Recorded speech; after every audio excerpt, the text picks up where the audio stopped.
كان بيعذب وبيغتصب الاطفال اللي اعمارهم ما بين 6 ل 16 سنه، براعم. فاهم كيف؟ عذب ما لا يقل عن 200 وقتل ما لا يقل عن 200. يعني بعد العمليه الحساسه يتم قطع التذكره والسفر الى البرزخ. هيجي واحد يقول لي يا مان انت كذاب، بتجيب الكلام ده من وين؟ كلامك كله اشاعات وباطل في باطل. فاهم كيف؟ ولكن تعال اقول لك انه الانسان هو اعترف شخصيا في 2003 انه هو عمل الجرائم دي يا باشا. اوكي، هو قال انا فعلتها، انا اعمل لك شنو يعني؟ قصتنا الليله بتتكلم عن لويس البرتو جرافيتو اللي بدا سلسله الجرائم بتاعته من سنه 1980 الى سنه 1999. في الزمن ذاك يا باشا انت ما مولد، انا متاكد انت ما مولد، انا خليني. طيب من سنه 1980 الى سنه 1999، الفتره دي ما يقارب 20 سنه عزيزي المشاهد. كيف في ال 20 سنه دي ما قدروا يمسكوه وقدروا يمسكوه بعد 20 سنه؟ فاهم الكلام اللي انا قاعد اقوله؟ 20 سنه و20 سنه. ايوه، في 22 ابريل سنه 1999 كانت الغلطه بتاعت جون. كان في طفل اسمه جون ايفان، عمره كان 12 سنه، يعني ممكن نقول شنو انسان برعم صغير. فاهم كيف؟ لويس واو انها للحمة طريه يا ساده، يجب علينا ان ناكلها. فحاول انه يغتصب جون، ولكن حصلت العمليه.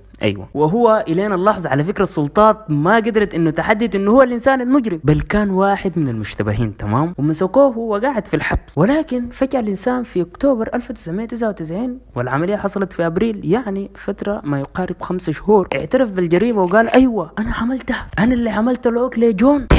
فاهم كيف؟ بعديها في 2003 اعترف بما يقارب 221 جريمه من قتل الاغتصاب، وتم الحكم عليه بالسجن المؤبد. وطبعا الجرائم دي كلها حصلت في الاكوادور وفي كولومبيا. عشان تعرف انه كولومبيا ما انتجت بابلو اسكوبار فقط، بل انه بابلو اسكوبار بالنسبه لبعض من الكولومبيين هو عباره عن انسان بطل خارق. واو، في الحلقه اللي قبل اللي فاتت كنت بتكلم عن بابلو اسكوبار انه هو مجرم، الحلقه دي جت كده اطبل له وبتاع. التحدي انه نحن نصل ل 200,000 متابع قبل نهايه الشهر، باقي لنا 20,000. ما بشوفها انه حاجه كثيره.